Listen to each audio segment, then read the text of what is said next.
Hi friends, welcome to my channel. বিভিন্ন সময় presiding অফিসারকে নিয়ে বলতে বলতে আমার ইউটিউব চ্যানেলের কমেন্ট সেকশানে অসংখ্য ভিডিওর কমেন্ট করা হয়েছে যে স্যার আমি ফার্স্ট পোলিং অফিসার, আমরা কি অন্যায় করেছি। আমাদেরকে নিয়ে আপনি একটা কথাও বলছেন না কেন? শুধু আপনি PRO, presiding officer diary report, তার ডিক্লারেশন, অমুক তুমুক তুমুক উমুক এসব নিয়ে পড়ে আছেন। আপনি ফার্স্ট পোলিং নিয়ে একটা ভিডিও করুন। এরকম অসংখ্য আমার কমেন্ট সেকশানে কমেন্ট করেছেন যে ফার্স্ট পোলিং অফিসারের মূলত ডিউটি কোনগুলি, সেগুলোকে নিয়ে একটা আলোকপাত করুন।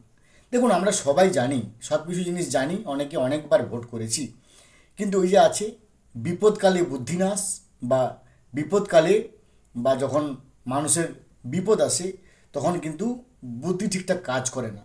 তাই অপরের কাছ থেকে হয় বুদ্ধি ধার নিতে হয়, অথবা আগে থেকে ইনবিল্ড বুদ্ধির উপর আমাদের কাজ করতে হয়। আজকে আসুন এই ভিডিওর মধ্য দিয়ে আমরা ফার্স্ট পোলিং অফিসারের কোন কোন কর্তব্যগুলো বা কোন কোন ডিউটিগুলো assign to him or her, সেগুলোকে আমরা একটুখানি রূপরেখা দেখে নিই সুন্দরটি করে। দেখুন, এ পর্যন্ত আমাদের পশ্চিমবঙ্গে 86,349টি বুথ হয়েছে। তার মানে 86,349 জন ফার্স্ট পোলিং, 86,349 জন সেকেন্ড, থার্ড, প্রিজাইডিং লাগবে। তাই ফার্স্ট পোলিংয়ের কী করা কর্তব্য সেটাকে আগে অবশ্যই জানতে হবে। তার আগে অবশ্যই আপনার কাছে অনুরোধ করবো, দয়া করে আপনার চ্যানেলটা সাবস্ক্রাইব করবেন, লাইক করবেন, কমেন্ট করবেন এবং অবশ্যই যদি ভালো লাগে শেয়ার করবেন। ফার্স্ট পোলিং অফিসার হচ্ছেন প্রিজাইডিংয়ের নেক্সট টু পিআরও। অনেক ফার্স্ট পোলিং বলে, ভাই আমার কি, ও যা করার পিআরও করবে, আমি সেখানে শুধু দেখে দেবো এই যে আমাদের বসে আছেন প্রিজাইডিং অফিসার।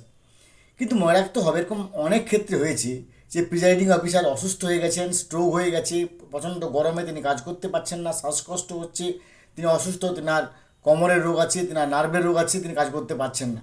তখন কিন্তু ফার্স্ট পোলিংকেই প্রিজাইডিং অফিসারের কাজ করতে হয়, আর প্রিজাইডিংয়ে গিয়ে ফার্স্ট পোলিংয়ে কাজ করতে হয়। এরকম অসংখ্য উদাহরণ, ভুরি ভুরি উদাহরণ আছে আমাদের।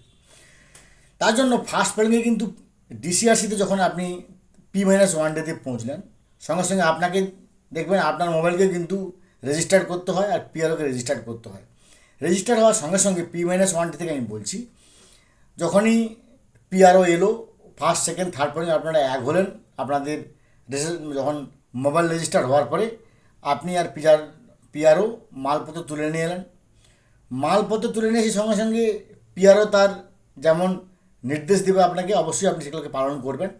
তার বাইরেও যিনি ফার্স্ট পোলিং অফিসার, আপনার কিন্তু একটা বিশেষ ডিউটি আছে। কী ডিউটি না? Marked copy of electoral role, যেটা থাকবে আপনার অধীনে, ফার্স্ট পোলিং অধীনে থাকবে marked copy of electoral role.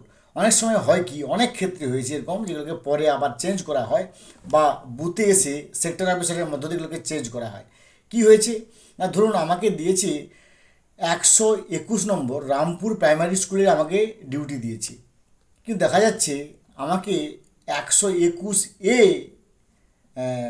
Rampur special primary বা 122 নম্বর শ্যামপুর প্রাইমারি স্কুলের যে ভোটার লিস্ট, যেখানে ভোট হবে, সেই ভোটার লিস্ট দিয়ে বসে আছে, যেখানে মার্কড কপি ইলেকটোরাল রোল।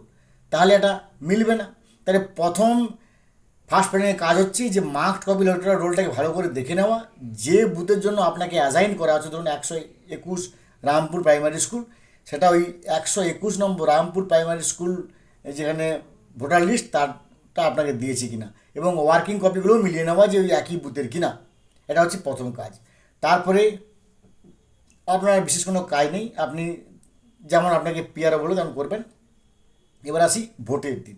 ভোটের দিন মূলত আপনার 6টা কাজ আছে। এই 6টি কাজকে ভালো করে একটা খাতা কলমে লিখে নেন। কি 6টি কাজ না? প্রথমে ভোটারের কাছ থেকে আপনি নেবেন ভোটার ইনফরমেশন স্লিপ বা VIS। মনে রাখতে হবে, ভোটার স্লিপ আলাদা, ভোটার্স ইনফরমেশন স্লিপ আলাদা। অনেক ক্ষেত্রে আমরা ভাবি যে বোধহয় ভোটার ইনফরমেশন স্লিপ যেটা BLO ইস্যু করছে, ওইটাই বোধহয় ভোটার স্লিপ। না, BLO আপনাকে একটা ইস্যু করবে ভোটার ইনফরমেশন স্লিপ। কারণ যেহেতু 1000টা ভোটারের নাম আছে, সেখানে ধরুন একজন এলো, তার নাম কমল কাঙ্কারিয়া, তার সিরিয়াল নাম্বার কত, সেটা নিশ্চয়ই আপনার পক্ষে, তাহলে আপনাকে একবারে পুরো হন্যে খুঁজতে হবে। তার জন্য BLO আপনাকে অ্যাসিস্ট করার জন্য একটা VIS দেবে, ভোটার ইনফরমেশন স্লিপ। তার হয়তো লেখা আছে 125 কমল কাঙ্কারিয়া। তার প্রথম কাজ হবে তার কাছ থেকে ভিআইএসটা নেওয়া, নিয়ে আপনাকে ওই কমল কাঙ্কারিয়া নামে পৌঁছে যেতে হবে, প্রথম কাজ।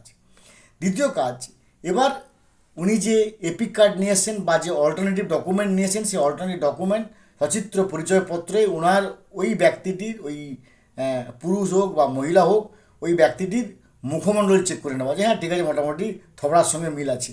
যদি কোনো মুসলমান ভোটার হন যিনি তার বোরখা পরে এসছেন, তখন কিন্তু বিএলওকে বলতে হবে যে তাহলে আপনি মহিলা অফিসারকে নিয়োগ করুন যিনি বোরখা খুলে চেক করবেন যে এই ব্যক্তি সেই ব্যক্তি কিনা।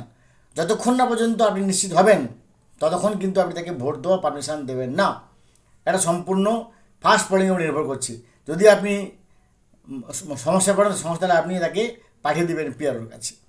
এরপরে আপনাকে জোরে জোরে বলতে হবে, ধরুন 125 কমল কাঙ্কারিয়া, যাতে কিন্তু পোলিং এজেন্টরা শুনতে পান, নাহলে পরে বলবে কি বলছেন, কি শুনতে পাচ্ছি না। তাই আপনাকে জোরে জোরে বলতে হবে। 3 নম্বর ডিউটি হলো। এবার 4 নম্বর ডিউটি হলো, ধরুন আপনি মানে যে ভোটারটি আছে তার নাম হচ্ছে কমল কাঙ্কারিয়া, তাহলে মাস্ট কপি অফ ইলেকটোরাল রোলে 125 নম্বরে কমল কাঙ্কারিয়া আমি ধরে নিচ্ছি হাইপোথেটিক্যালি, তাহলে ওটাকে আড়াআড়ি আপনাকে একটা লাল কালিতে ক্রস চিহ্ন দিতে হবে, লাল কালিতে আড়াআড়ি ক্রস দিতে হবে। এবার যদি হয়তো এসছে একজন ফিমেল ভোটার এসছেন, তার নাম হচ্ছে মঞ্জু সামন্ত, তাহলে কি হবে, আড়াআড়ি ক্রস তো হবেই লাল কালিতে। আর মেয়ে ভোটার হওয়ার জন্য তার সিরিয়ালের নাম্বার একটা গোল হবে। তাহলে পুরুষ হলে শুধুমাত্র আড়াআড়ি ক্রস, আর মহিলা হলে আড়াআড়ি ক্রস প্লাস তার সিরিয়াল নাম্বারে একটা গোল চিহ্ন। বেশ, এরপরে ট্যালি শিট। আপনার কাছে ট্যালি শিট আপনাকে বানিয়ে নিয়ে আসতে হবে বাড়ি থেকে, আগে আপনাকে ট্যালি শিট বানিয়ে নিয়ে আসতে হবে। সেই ট্যালি শিটে একটা ক্রস করে দেবেন। অর্থাৎ একজন মহিলা ভোটার এলেন, আপনি মহিলা করলে পুরুষ ভোটার পাওয়া যাবে, পুরুষ রাখলে মহিলা ভোটার পাওয়া যাবে। দি চয়েস ইজ ইয়োর, সেটা আপনি কী করবেন। তো মোটামুটি এবার হলো, এবং শেষ ডিউটি হচ্ছে 2 ঘন্টা অন্তর টোটাল যে কন্ট্রোল ইউনিটের টোটাল যে অপশানটা আছে, সেই টোটাল অপশানটা টিপে আপনাকে পিআরওকে সাহায্য করতে হবে যে এই ভোটার হয়েছে। এবং যদি এটা কোনো সমস্যা হয় তাহলে কিন্তু কোনোভাবেই পোলিং এজেন্টে কানে দেবেন না। শুধুমাত্র ফার্স্ট, সেকেন্ড, থার্ড এবং প্রিজাইডিং এই 4 জনের মধ্যেই সীমাবদ্ধ থাকবে। যে সমস্যা হোক না কেন, সঙ্গে সঙ্গে যদি পিআরও যদি মানে ফার্স্ট পোলিং সমস্যায় পড়েন যে কোনো ব্যাপারে, সঙ্গে সঙ্গে তিনি প্রিজাইডিংয়ে ডেকে এটা বলবেন যে এই ব্যাপারটা হয়েছে, সেটা কী করা যাবে। অত্যন্ত মানে কি বলবো, আস্তে আস্তে যাতে কোনোভাবে পোলিং এজেন্টের কান পর্যন্ত না যায়, কারণ পোলিং এজেন্টের কান পর্যন্ত যাওয়া মানে সঙ্গে সঙ্গে পাবলিক হয়ে যাবে। নিশ্চয়ই বোঝাতে পারলাম। ভালো থাকুন, have a good day, thanks. চ্যানেলটা সাবস্ক্রাইব করে রাখুন। এরপরে সেকেন্ড পোলিং অফিসার নিয়ে আমি বলবো তাদের ডিউটিগুলো। Have a good day.